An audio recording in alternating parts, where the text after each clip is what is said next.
Thank you very much. Did you hear what the cow said to the farmer on a cold winter morning? Thanks for the warm hand. Anyway, it's going to get better, so don't panic on me. I start small. Nice to see all of you. How many of you have never seen me before? This is your first time? Oh, wow, most of you, okay. I keep thinking for sure I'm more famous than that, but, you know, that is the truth. I'm delighted to be here. Been looking forward to it for a long time. And it's nice to be back. You know, I was here not too long ago. It's nice to be invited back. It says something when you're invited back. It doesn't say everything, but it says something. Maybe it says, let's give him one more chance, right, and see if he can get it right this time. But I'm delighted to have all of you here. We're going to spend the day together. I feel two major responsibilities, and I'm sure you can guess what those are. Number one is to make sure you get your money's worth, right? When you shell out your cash, especially these days, you want to make sure you get full value for the money you spend. And I know the tab for the seminar was not that much. Pretty modest fee to get in. Most of you are your tips for the week, right? So it wasn't that much. But I want you to be able to say when you walk out of here today, it was worth my money. But my biggest responsibility is to make sure you get your time's worth. And the reason I say that is because time is more valuable than money. In fact, you might start your notes with that. Time is more valuable than money. You can get more money, but unfortunately you can't get more time. If somebody asks you to spend your money, that's pretty easy, right? We live in America. We're wealthy. So the money's not the problem. But what if somebody asks you to spend a day, right? You got to think that over carefully. And I know you did. I wouldn't waste one of my days, not for anybody, not for anything. Once I understood how valuable they were, I don't waste any. But to make an investment like today of your money and your time, I appreciate that. Today's going to be costly for me. It's going to cost me one of my days to be here, right? And some money, of course. But, you know, I don't need the money. I take the money, but I don't need the money. But guess what I do need? The time. So I'm here not to just joke with you. I'm here not to just tell some funny stories and give a performance and walk away. I'm here to give you some value, and I want to make it worth your time. I'm going to invest a day. You're going to invest a day. Let's get the most out of it and see what we can walk away with today.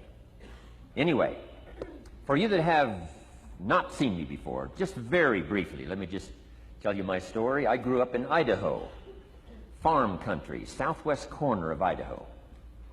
In fact, my father still lives on the old homestead where I grew up. He'll be 89 his next birthday. He still hasn't retired. I'm proud of my dad. He's never been ill. He's really something. I'm trying to get him to retire this year. 88. I'm telling my father, what a good year to retire when you're 88. And he says, hey, talk to me in 10 years, right? I might be ready. But anyway, I went to high school. I graduated. I went to college 1 year. Halfway through my second year of college, I decided I was smart enough, so I quit. One of my major mistakes. I should have stayed in school. But I thought, heck, you know, I'm smart enough to get a job. That's what life's all about, right? Get a job, pay your bills, work hard, stay out of trouble, keep your fingers crossed, hope for the best. And I figured I was at least prepared to do that. So I quit college and went to work. A little while later, got married, got my little family going, and I'm out there doing what I thought was the best I could. But about age 25, I'm starting to struggle. I've purchased a little more than I can conveniently pay for on time, and the creditors are starting to call saying, hey, you told us the check was in the mail. What's the deal? And I'm getting embarrassed by that. I'm also embarrassed, big mouth me, with all the fancy promises I made to get married. I'm way behind on those promises, and I'm getting discouraged, wondering what to do. And I thought, well, maybe I should go back to school, right? 1 year of college, pretty short on an application. But, you know, tough to go back to school, right? Especially when you got your family going. Time to stay is when you're there. So I discounted that. I thought, well, if I, you know, had my own business, that would be the way to go. But, you know, I'm short on money, too much month at the end of the money. If you've ever been there, that's where I was, age 25. So I had to discount that, and I'm discouraged, wondering, where do I go from here? And then the miracle happened for me. Good fortune came my way. And who can explain good fortune? I don't know. Remarkable things that happen to you at a particular time. Sometimes it's just unexplainable how those things happen. One of my friends says, well, hey, things don't just happen. Things happen just. Another good note for your notes. Things don't just happen. Things happen just. And maybe that's it. I don't know. I'm an amateur on life, I guess like most of us are, trying to figure it out, how to make it valuable. But I was ready. And my good fortune was, at age 25, I met a very wealthy man. His name was Mr. Schoaf, Mr. Earl Schoaf. A friend of mine had gone to work for him, and he started telling me about this man. He said, you got to meet this man I've gone to work for. He's wealthy, but he's easy to talk to. And he's got a unique philosophy of life. And the more he kept talking about this man, I thought, well, I've got to meet this man. So sure enough, shortly after that, I had a chance to meet this remarkable wealthy man, and I was impressed. He was wealthy. Sure enough, he was easy to talk to. I was so intrigued, within a few minutes, I said to myself, if I could be like him, farm boy from Idaho, if I could be like him, I'd give anything. And then I thought, if I could just get around somebody like him, and if he would teach me what to do, I would be willing to learn. I'm coachable. And that was my good fortune. A few months later, this wealthy man that I met, Mr. Schoaf, took a liking to me, hired me, gave me a job. I went to work for him. And I spent the next 5 years in his employ. And then, unfortunately, he died at the end of that period, at age 49. His last 5 years, but the first 5 years of my new life, I got to spend with this remarkable man, and my dream came true. He coached me. He taught me. He taught me the books to read. He taught me the disciplines. He taught me the changes to make in my language and personality. And the things he shared with me during that 5 years literally changed my life, turned my life around, changed my income, changed my bank account, changed my future, changed everything. I've never been the same since that unique experience. And I wish he was still alive today, Mr. Schoaf. I'm sure if he was alive today, especially after this seminar, Idaho farm boy makes it to Dallas-Fort Worth, full house, standing room only. Pretty awesome, I'm sure. If he was alive, I'd be calling him today saying, you won't believe what's happening to me. I've had a chance now to share with other people what you shared with me. But anyway, how I got here. 30 plus years ago, I was living in Beverly Hills, California. And one day, a friend of mine, businessman friend, said, Jim, I'd like to have you come and share your story with my service club that I belong to, the Rotary Club. He said, I know your story, Idaho farm boy makes it to Beverly Hills. But he said, I think my club members would love to hear your story. He said, if I arranged one of our breakfast meetings, would you come tell your story?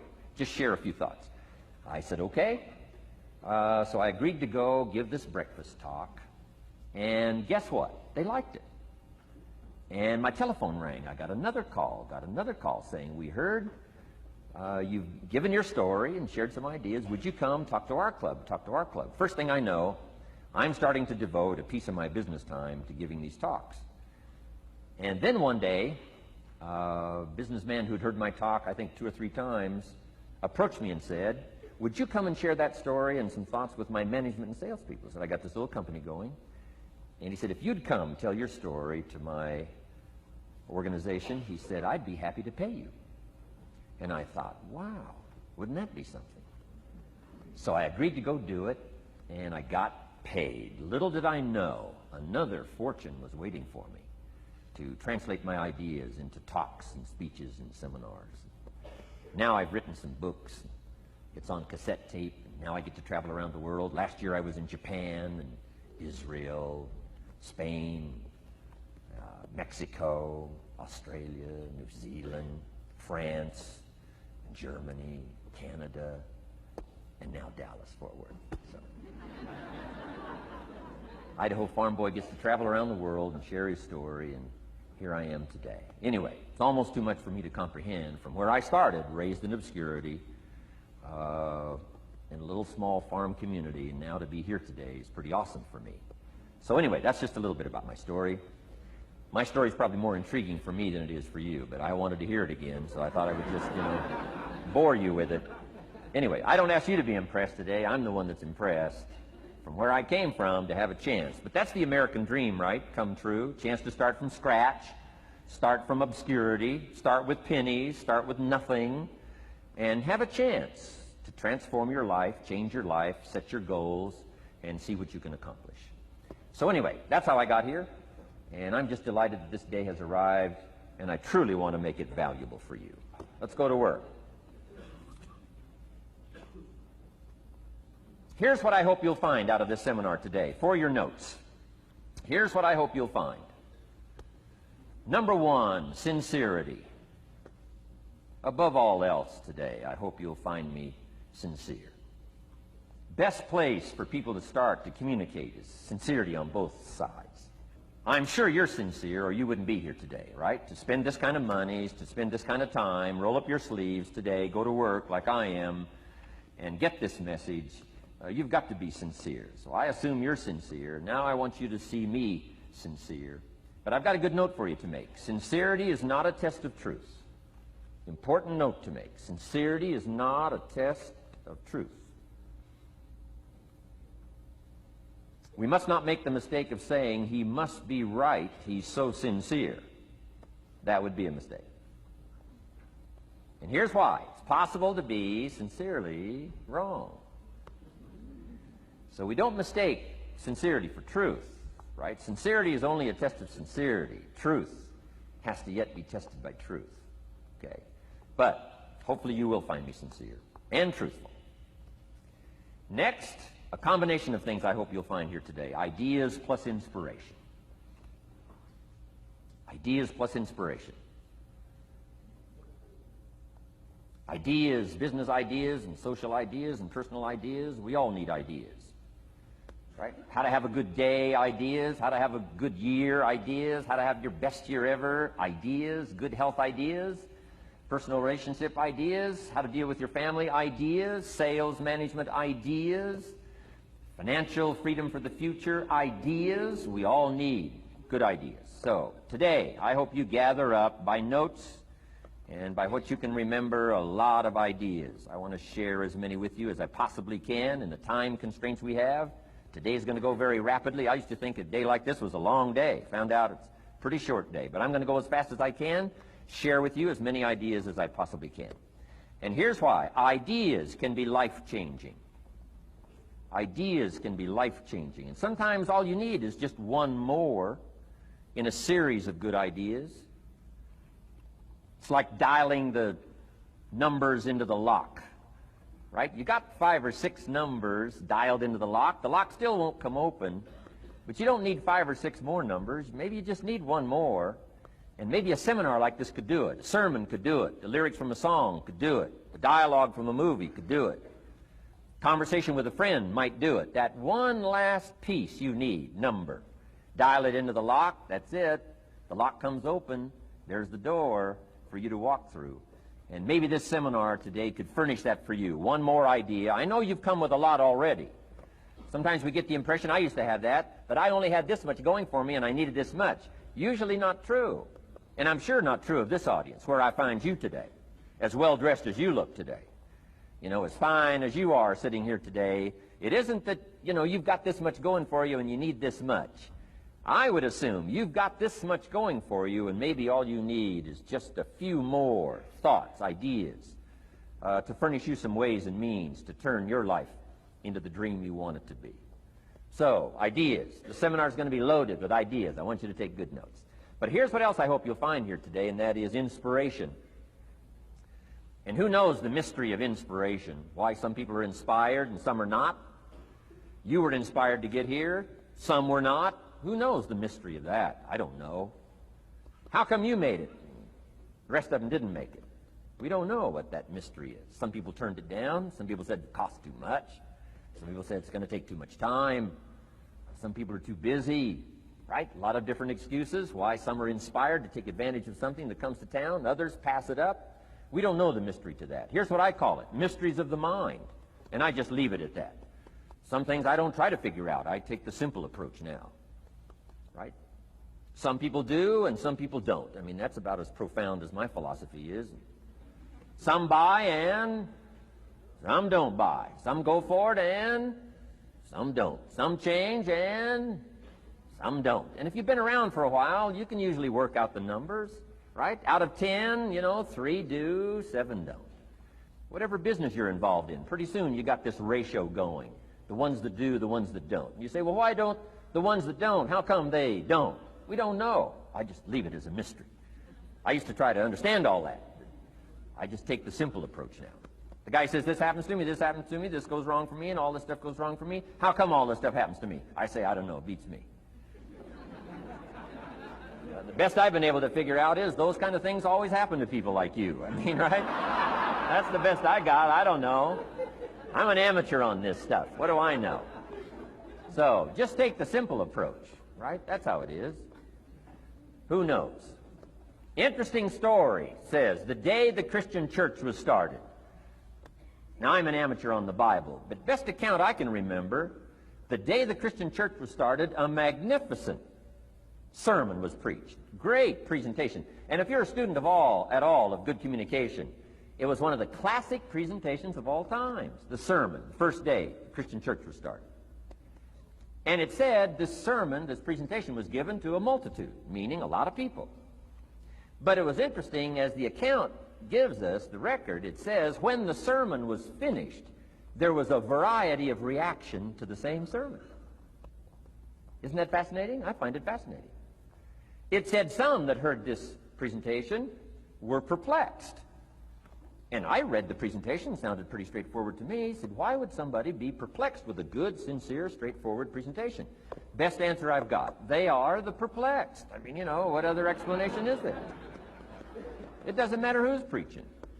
Right? It said some that heard this presentation mocked and laughed, made fun of the presentation. I thought, hey, this looks pretty sincere to me.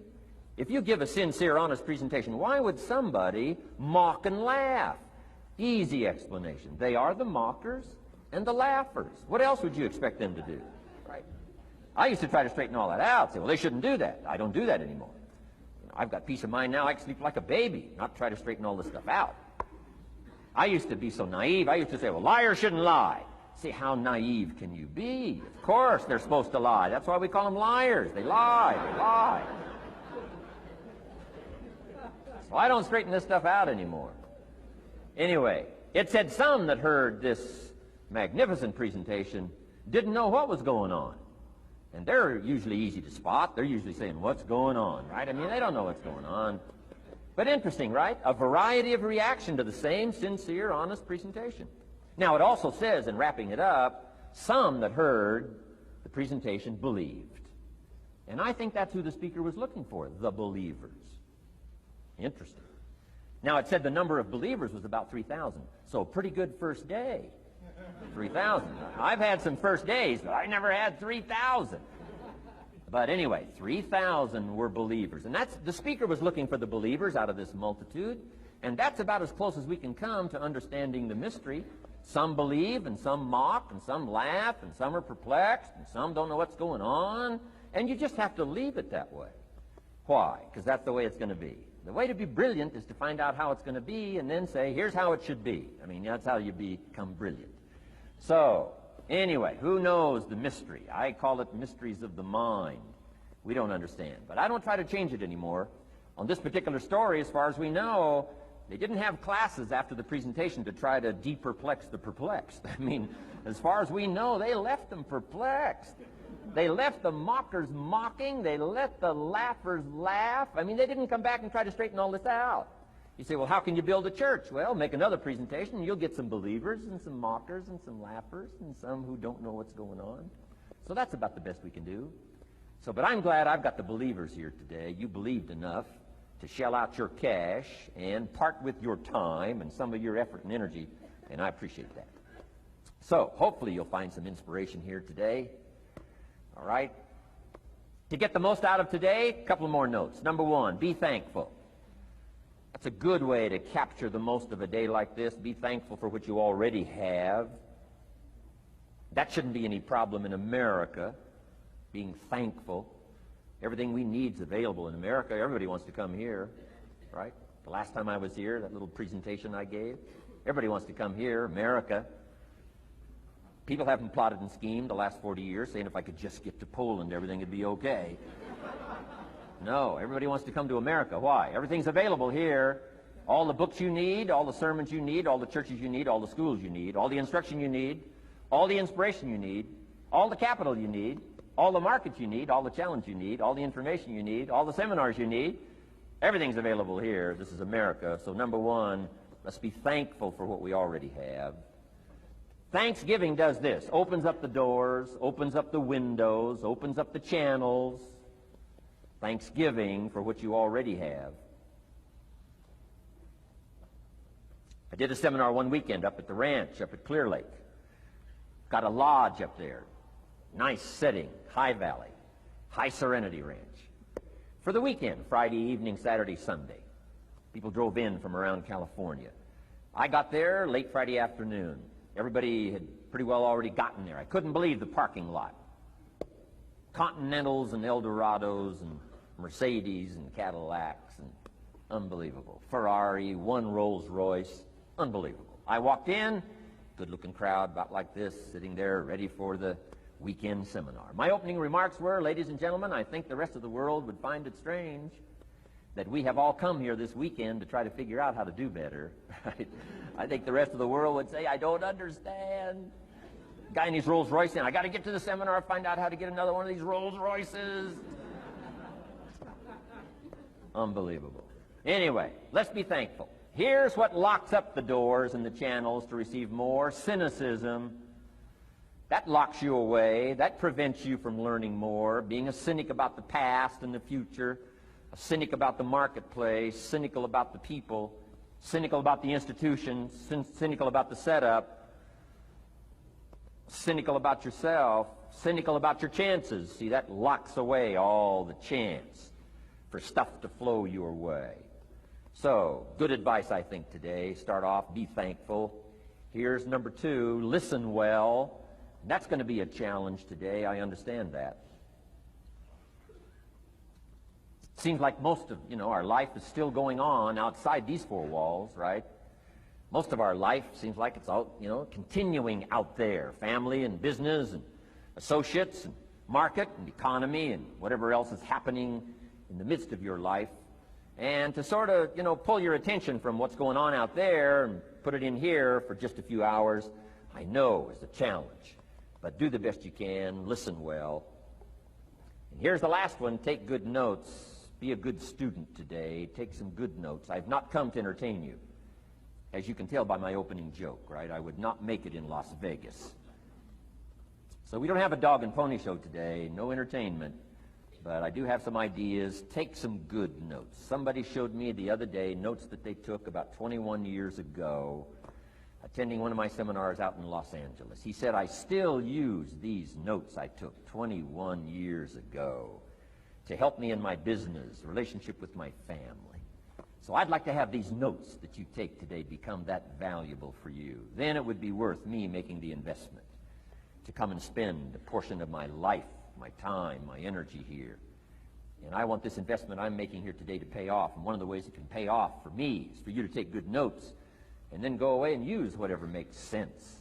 Because what I feast on coming back around is the stories out of this audience today. Sure enough, 6 weeks from now, 6 months from now, 6 years from now, somebody's going to, by phone, by letter, by personal contact, walk up to me and say, the things you shared that day got me thinking. And I started making some changes, and let me tell you what's happened to my business, let me tell you what's happened to my sales career, let me tell you what's happened to my relationship with my family. See, that'll make it worth it for me. Not the money, the return, something you can't buy with money. If somebody says, thank you for touching my life and taking the time to make the investment. And that's what I'm all about. So if you'll become a good student today. And here's the last note. Don't be a follower, be a student. You'll be happy to know today we haven't come seeking disciples. We've got no movement for you to join. I'm just here to share some of my experiences, good ideas best I can. But I think that's good advice. Don't be a follower, be a student, right? Take advice but not orders. Take information, but don't let somebody, order your life. Make sure what you do is the product of your own conclusion.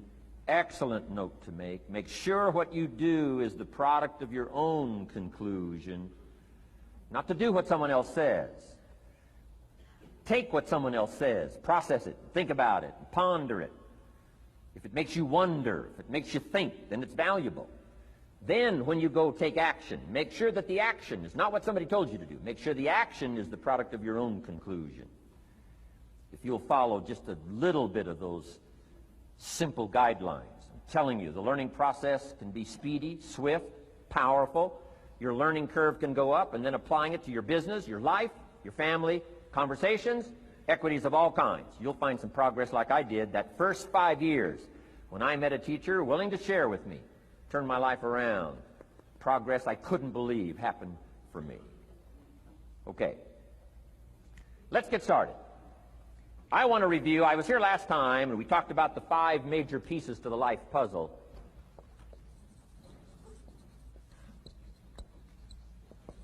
And I just want to review those because it lays such a good foundation for all the rest that I want to share with you today. We got a lot of subjects to cover, so we're going to go rather swiftly, okay? Put on your mental track shoes here and run with me today, because I'm going to deal mostly in concepts. Expect you to, fill in a lot of the details, because I've got a lot to share. I want to get through it all. But let's lay this foundation again of the 5 major pieces. Happens to be the title of my latest book. But I think it is so valuable in laying a foundation. It's some of the things I learned between ages 25 and 30. The teacher who taught me so well. He dealt in these fundamentals, we call these. Fundamentals. We call these basics. Basics for sports, fundamentals for sports, fundamentals for your business, fundamentals for the way you deal with your family, a few simple things. Few basic things that if you practice every day can make all the difference in the world, how it works out.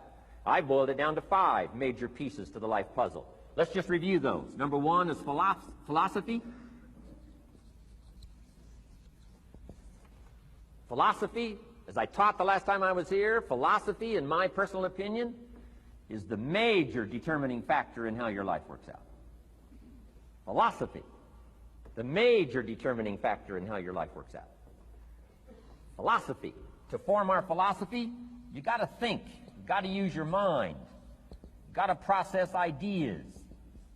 And this whole process over a lifetime, starting way back here when we were children, schools that we've attended, our parents, our experiences, all this stuff that we've processed by the thinking process helps to develop our philosophy. And in my opinion, each person's personal philosophy is the major factor in how your life works out. Here's what I called it in that last presentation when I was here. It's called the set of the sail. Each person's personal philosophy is like the set of the sail. Now, I used to think it was circumstances that ordered my life. If someone would have asked me at age 25, Mr. ROHN, how come you're not doing well? Pennies in your pocket, creditors calling, nothing in the bank, behind on your promises to your family, you live in America, 25 years old, got a beautiful family, every reason to do well, and things are not going that well for you. What is wrong here? It would not have occurred to me to blame my philosophy. I mean, it would not have occurred to me. Saying, well, I got this lousy philosophy, and that's how come I got pennies in my pocket and nothing in the bank, and things aren't working well. That would not have occurred to me. I found it much easier to blame the government. Much easier to blame the tax problem. I used to say taxes are too high.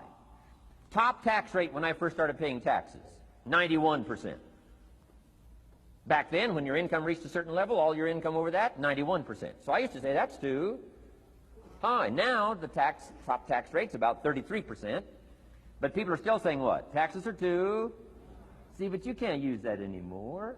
If it's gone from 91 to 33, how could it be too high? Come on. I threw all that old excuse stuff away. Some people found it, though, and they're using it these days.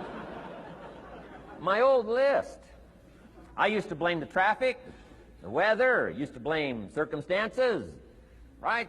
People say I'm too tall, I'm too short, I'm too old, I was raised in obscurity, raised on a farm, parents of modest means, all the stuff If you were to ask me, how come you find yourself here, Mr. Rohn, age 25, living in America, land of abundance and opportunity, pennies, zero in the bank, not doing well, creditors calling, it would not have occurred to me to blame my philosophy.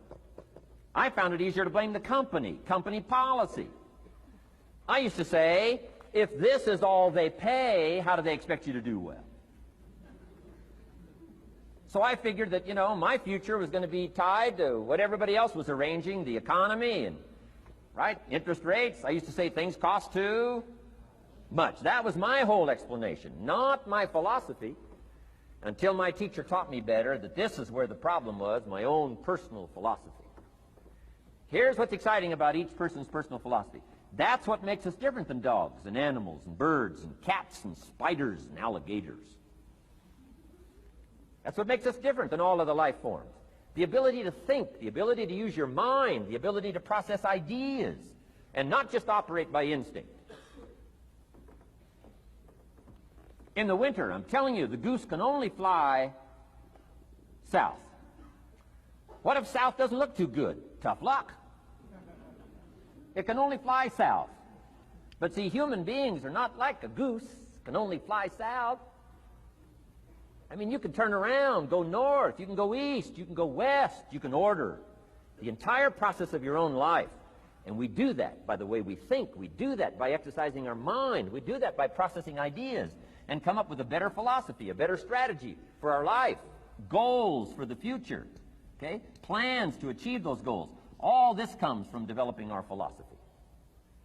Philosophy helps us to process what's available. Well, when we get here, we got seed, and we got soil, and we got some rain, and we've got some what? Sunshine, and we've got some seasons, and what? The miracle of life. Now, the key is, what do you do with all this stuff? How do you turn all this stuff that's available here into equity and promise and lifestyle and dreams and future possibilities? All of this that's possible now with human beings, how do you take all this stuff and turn it into this equities and values? Well, it starts with philosophy. What is the seed? What is the soil? What is the sunshine? What is the rain? Is it possible to take some of each of all the stuff that's available and turn it into food and turn it into value and turn it into nourishment, and turn it into something spectacular and unique that no other life form can do? And the answer is yes. But you cannot deal with all this stuff and what to do with it unless you start refining your philosophy. Think, use your mind, come up with ideas, and strengthen your philosophy. So the seed and the soil and the rain and the sunshine, this is called, you know, the economy and the banks and the money and the schools and everything that's available out there, processing information, what to do with all that, and turn it into equity and value. That is the major challenge of life, my personal opinion. So each person's personal philosophy now is going to determine what you're going to do with seed and soil and sunshine and rain and miracle, the change of seasons. That's it. My personal opinion. Each person's personal philosophy is like the set of the sail. That's what this seminar is for today. Help you to trim a better sail. You don't need a better economy. You don't need better seed and soil. In fact, when it comes to seed and soil and rain and sunshine and seasons and the miracle of life, that's all you got. Now, what if you blame this stuff? Then you're blaming all you got. If you blame the economy, and you blame the schools, and you blame the teachers, and you blame the sermons and the preachers, and you blame, you know, the marketplace, and you blame the company and company policy, what else is there? When some people get through with their blame list, there isn't nothing else. That's all there is. And if you blame the only thing you've got to work with, I'm telling you, it's called mistake colossal in not understanding that that's all you've got to work with. And if this is all you've got to work with, then you don't change the seed, and you don't change the soil, and you don't change the rain, and you don't change the sunshine, you don't change the seasons. Right? Guy says, I'll take 3 springs, 4 summers, 9 falls, no winters. No, you can't fool with this stuff. You got to take it like it comes. Then what do you change to make your life work well? You got to start with your philosophy. Guess what I had to do at age 25 in order to change my own future? I had to change my mind. I had to change my thinking. I had to change my philosophy. I was messed up on what was causing my problem. And once I got that straightened out, that all the stuff I blamed, the government and taxes and the marketplace and the economy and things cost too much, negative relatives, cynical neighbors, once I got rid of that and started going for where the real problem was, which was me, I'm telling you, my life exploded into change. My bank account changed immediately. My income changed immediately. My whole life took on a whole new look and color immediately. And the early results I got from making these philosophical changes tasted so good, I've never stopped the process from that day until this. And I'm telling you, with a little consideration of the refinement of your sail, by setting a better sail, refining your philosophy, your whole life can start to change from today on. You don't have to wait till tomorrow. You don't have to wait till next month. You don't have to wait till spring. You don't have to wait till 93. You can start this whole process immediately. I recommend it. Now, some people do so little thinking, they don't even have their sail up. I mean, you can imagine where they're going to wind up at the end of this week, at the end of this month, at the end of this year. Now's the chance to change, process all this information. So number one is philosophy. Okay. And we dealt with all that, where we get ideas from personal experience, from other people's experiences.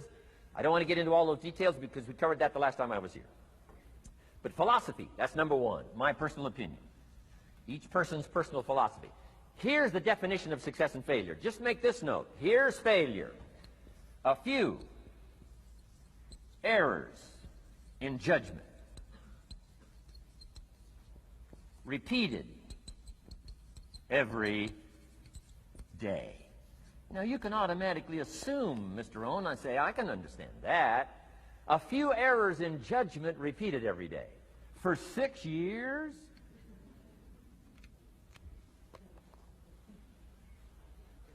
I'm with my father. I think I told this story the last time I was here. My father, 88 years old, he's never been ill, still hasn't retired. Not long ago, midnight, we're getting ready to go to bed. We've drilled a new well, got some extra water, got some more acres going. He's all excited. At midnight, we're getting ready to go to bed. My father's eating what he calls his midnight snack. A little bite to eat before you go to bed. Don't have to go to bed hungry.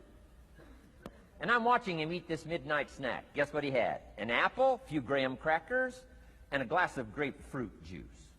I said, no wonder my father's so healthy. My mom taught us all those good health practices. Taught me when I'm growing up, right? I'm an only child. I've never been ill. Passed the big 5-0 some time ago. My two daughters, 32, 33, never been ill. My grandkids, never been ill. I'm telling you, the legacy lingers on. As I watched my father have this midnight snack, suddenly occurred to me. I know that's part of it. An apple, what? A day. That's gotten to Dallas-Fort Worth, right? An apple.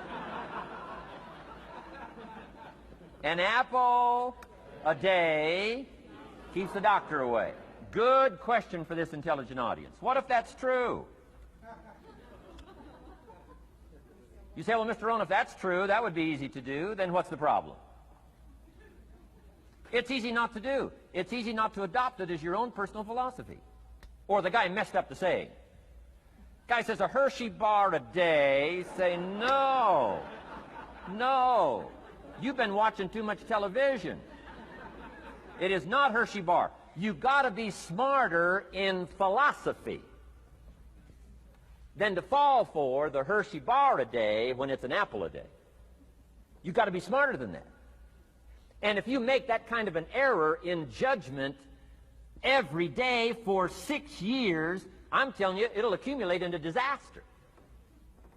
Sometimes the first year you say, well, you know, I'm so healthy now, what difference is it going to make? You've got to be smarter than that.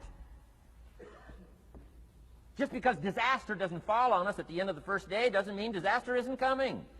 You've got to be so smart that you look down the road and say, will the errors in my present judgment of philosophy, what's that going to cost me in 1 year, 6 years, 1 month, 6 months? I'm telling you, the money cost and the health cost and the success cost is too gigantic if you'll look down the road a little ways and say, are there errors in my current judgment like an apple versus a Hershey bar? Is that just a good illustration of some of the rest of my errors in judgment? If it is, that's where I found myself at age 25. I started working when I was 19. I met my teacher who helped turn my life around when I was 25. That's 6 years. At the end of the first 6 years of my economic life, I've got pennies in my pocket. I've got nothing in the bank. The creditors are calling saying, hey, you told us the check was in the mail. I'm embarrassed. I'm behind on my promises. I live in America. I'm 25-year-old American male. I got a nice family, every reason to do well. And I'm messed up. Now, what's messed up? I used to think it was the community that was messed up, and the country was messed up, and the government was messed up. If those Democrats ever get in the White House, that'll really mess things up. If the Republicans stay in power, that'll really mess things up. The economy was messed up. Interest rates are messed up. I thought all this stuff was messed up. Then I found out that's not what was messed up. I was criticizing the only thing I had to work with. What was really messed up was my own personal philosophy. My own errors in judgment in my own personal philosophy brought me in 6 years to pennies in my pocket, nothing in the bank, and trying to explain why I wasn't doing well, living in America, 25-year-old American male, got a family, every reason to do well. Now, once I understood this, here's the formula for failure: errors in judgment, being lax about developing your own personal philosophy. I'm telling you, it's called accumulated disaster. It doesn't matter whether it's your health or your bank account. Guy's got an empty bank account, probably has high cholesterol. Why? Over the last 6 years, he never paid attention to either one. And it doesn't matter whether it's a dollar, or whether it's your money, or whether it's your cholesterol count. All you got to do is commit the errors, and just because disaster doesn't fall on you at the end of the first day that you don't eat an apple. You say, well, I didn't eat an apple today, and tonight I'm not ill. Well, you got to be brighter than that. Someday you got to leave first grade. The reason we make those first grade desks so small so they won't fit at age 25. I mean, right? You don't belong here anymore. Come on. Now let me give you the secret to success. The formula for failure: a few errors in judgment repeated every day for 1 month starts the weakness, starts the disaster process. You can imagine what happens in 6 years. Now here's the formula for success: a few simple disciplines practiced every day. And you've started a whole new process called a whole new life. A few simple disciplines practiced every day. And if you decide today to go for the apple instead of the Hershey bar, I'm telling you, you have begun the process of turning your life around. And if you keep up that process, not only with your health habits, but with your money habits and with your communication habits, with your sales habits and management habits and every other habit that you've got, if you'll start that process, eliminate the errors and replace it with disciplines practiced, I'm telling you, you can start this process of life change immediately. After today, you don't ever have to be the same again. Only by choice. You don't have to walk out of here the same as you walked in today. Only by choice. You can start a whole new process. And you say, well, Mr. Rohn, is it that simple? Yes, it's that simple. Where else would you start but with an apple? You don't have to start with something staggering. What if you should be walking around the block for your good health and you don't? What'll that do in 6 years? I'm telling you, the word is disaster. You could and you should and you don't. Here's an even stronger word. You won't. I mean, don't might mean you're careless. Won't probably means you're stubborn. And either one's called disaster. Could, should, don't. I'm telling you, that's why at the end of 6 years, I found myself with pennies in my pocket, nothing in the bank, creditors calling. Could, should, won't. Could, should, don't is called disaster. Now, how do you change all that? The next 6 years, I got rich. The next 6 years, I became a millionaire. By the time I'm 31, I'm a millionaire. How about that? You say, well, Mr. Rohn, what happened? Well, strangely enough, during that second 6 years of my economic life, the government was about the same. I'm telling you, taxes were about the same. My negative relatives were the same. I'm telling you, the economy was about the same, and prices were about the same, and everything else was about the same. Circumstances were about the same. Then how come I got rich? How come I totally changed my life? I was not the same. Somebody says, well, what did you go to work on to do all that? I started with my philosophy. I started amending my errors by doing some better thinking, changing my mind, coming up with ideas that I didn't have before I met my teacher. And once that whole process started for me, I'm telling you, I changed my whole life. Within a 6-year period, I was never the same. And I've kept up that process all these years. One of the reasons why I'm here is to continue my craft. I don't want the day to come someday somebody says, you should have heard Jim Rohn 10 years ago when he was really terrific. Guess what I want people to say? I heard him 10 years ago, but you should hear him now. I'm telling you the man works on his craft. I'm telling you the man's done some extra reading. I'm telling you the man doesn't miss a trick. I'm telling you he's worked hard on himself. That's why he's able to deliver like he does. The same thing can happen for you as a teenager. It can happen to you as a mother, as a father, as a business person, as a salesperson, running a business. Doesn't matter. Management, wherever you find yourself. This is the process called personal change. And what I say to start with is start with your own philosophy. Your philosophy is going to determine whether or not you go for the disciplines or continue the errors that's called potential disaster. And everybody has it within their power. Well, it was so happy for me to find out at age 25, Mr. Shove said, Mr. Rohn, you don't have to change countries. But you do have to change philosophy. And if you'll change philosophy, not country, you can turn around your income, you can turn around your bank account, you can turn around your skills, you can become capable, powerful, sophisticated, healthy, influential, all the other equities that you could possibly want out of your life, using the only stuff there is and not trying to change any of this stuff. Appreciate all of this stuff with all of its ups and downs, with all of its mystery of why it works and sometimes it doesn't work. Don't challenge this. You don't have to ask for another planet. You don't have to ask for another country. Just ask for another book. Ask for another seminar.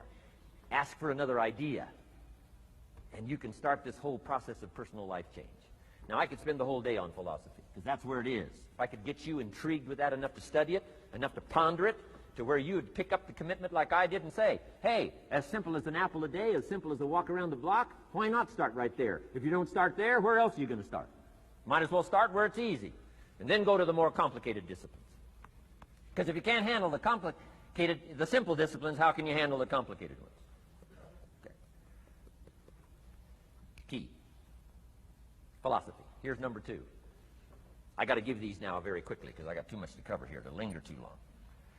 Number 1, we're affected by philosophy. First major of the 5 major pieces. Number 2 is attitude. We're affected by how we feel. First, we're affected by what we know and the decisions we make. Second, we're affected by attitude, how we feel. And I gave that quick list. Let me give it to you. It's how you feel about the past. You've got to have a good attitude about the past. Use it as a school, not a club. Don't beat yourself to death with your past. Faults, failures, losses. Let the past be a school. Harsh school, maybe. What else is new? Let the past be a school master to teach you. Not to threaten you, but to teach you. Okay. Next, it's how you feel about the future. Set your goals. We'll talk a little bit about that before we finish today. Goal setting. The promise of the future is an awesome force to affect your life every day. Without a future well designed, we take hesitant steps. And all you have to have is hesitant steps for 6 years. You'll be timid, driven into a corner, not boldly willing to go and take your portion, take your share. Okay? Next, it's how you feel about everybody else.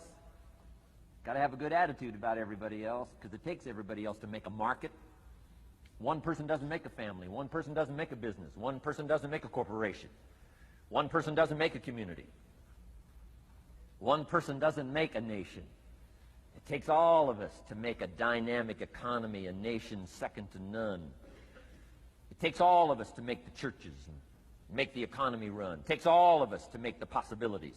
All the gifts that have flowed in here the last 200 years, unprecedented in 6,500 years of recorded history. There's been nothing like it.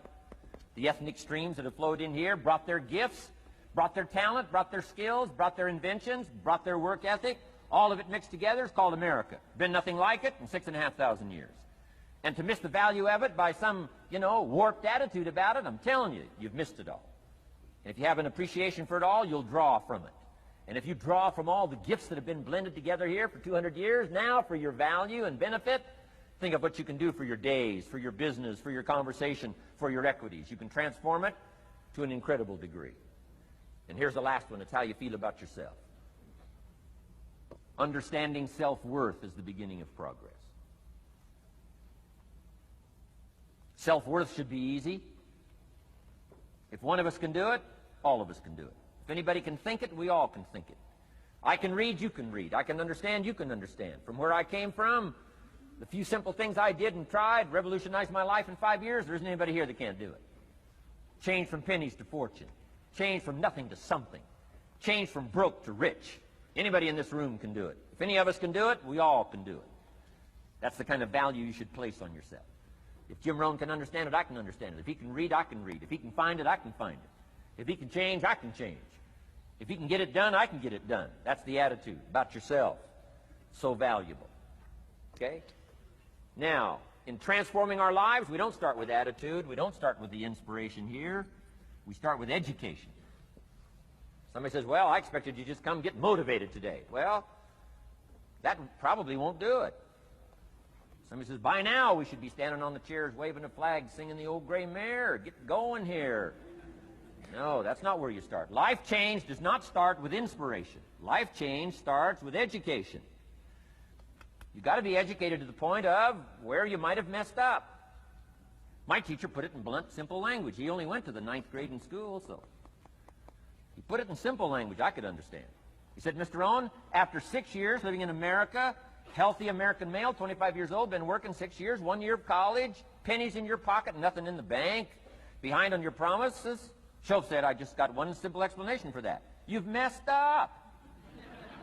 Now, I could understand that kind of language.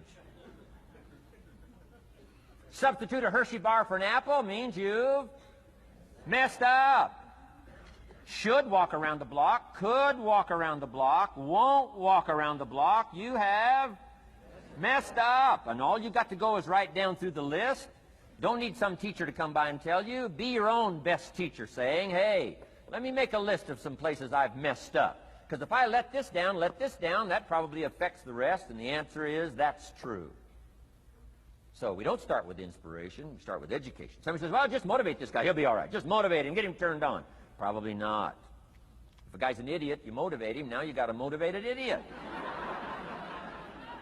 No, he won't be all right. So we start with education. What's the first education? If it isn't going well and you live in America, you have messed up. You don't need to change countries. You say, well, the country's messed up. That's like cursing the soil and cursing the seed and the sunshine and the rain, which is all you got. Don't curse all you got. When you get your own planet, you can rearrange this whole deal. But this one, you got to take like it comes. So number 2 was attitude. Here was number 3, activity. This is the work part, the labor part. Taking action. And the activity is the miracle working piece. A miracle being something we don't quite understand how it works. Doesn't mean it doesn't work. It means we just don't quite understand how it works. Miracles work. God says. Now, I'm an amateur on God, but here's my best analysis. God says, if you'll plant the seed, I'll make the tree. Now, that's a good arrangement. Number 1, gives God the tough end of the deal. What if you had to make the tree? That'd keep you up late at night trying to figure out, how do you make a tree? Say, no. I'm telling you, the mystery and the miracle of this stuff has already been set up. God says, I got the miracle going, I got the seasons going, I got some sunshine and some rain, and I'm God. But the way I've arranged it, I just need somebody to plant the seed, not chant. In California, they're trying to chant to get this stuff done. Forget this California stuff. You don't have to rub a crystal and sleep under a pyramid. This stuff's too easy. Getting rich is too easy. Changing your life is too easy. Forget all that. Right? Massive bombard, affirmation, forget all that. My opinion. Ocean waves and seagulls? Come on, this stuff's too simple.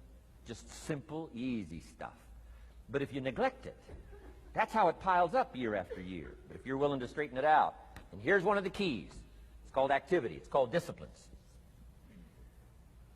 Turning wisdom from your philosophy and inspiration, the strengthening of attitude and faith and courage, commitment, and all this stuff that comes from attitude.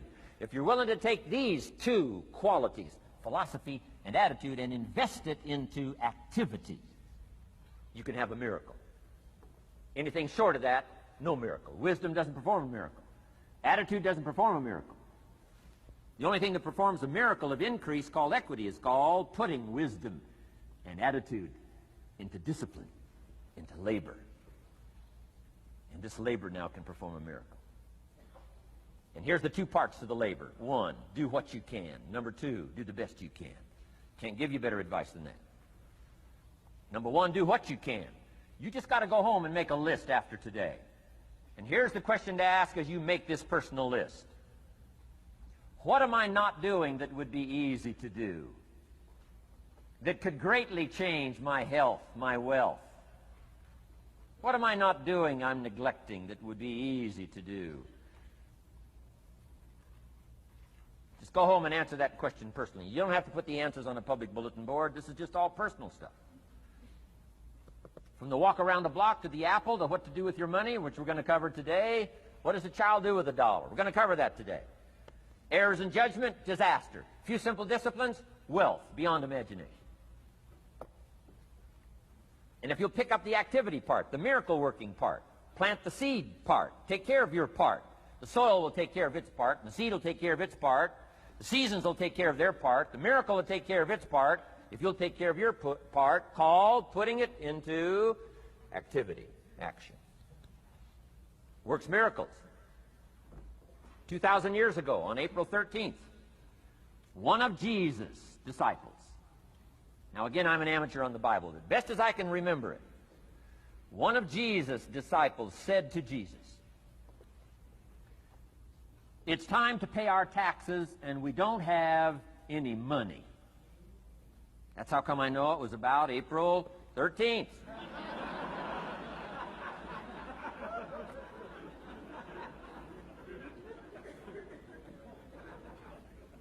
To this statement by his disciple, Jesus said, best as I can read the record, Jesus said, "No problem."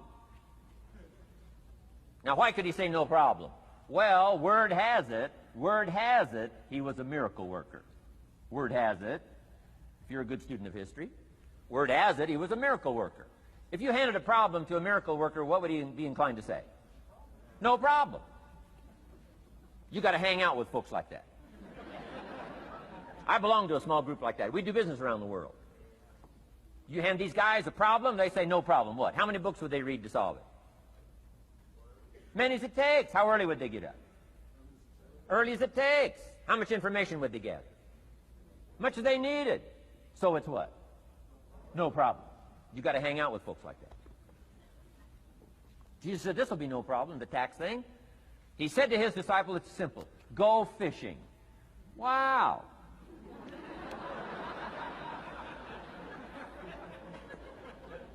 Now that was easy for this particular disciple. His name was Peter. And Peter was a fisherman. How clever. How clever. But here's the real problem. If you should fish, and you could fish, and you don't fish, you got no miracle.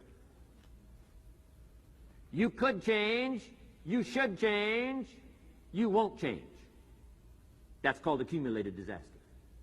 In 6 years, you'll be explaining instead of celebrating. Having some ragged list like I had, reasons for not doing well, pennies in my pocket. Could, should, don't, disaster. And if you'll just start the process of change, could, should, and will, you can start this whole process. And if you will, then put it into action. The miracle belongs to you. Jesus said to his disciple, it'll be simple. Go fishing, and the first fish you catch, look in his mouth. Peter said, okay. He was used to strange things happening in this relationship. Peter goes fishing, catches the first fish, looks in his mouth. Guess what's in the fish's mouth? Coins. Peter says, wow, coins. Starts counting the value of these coins.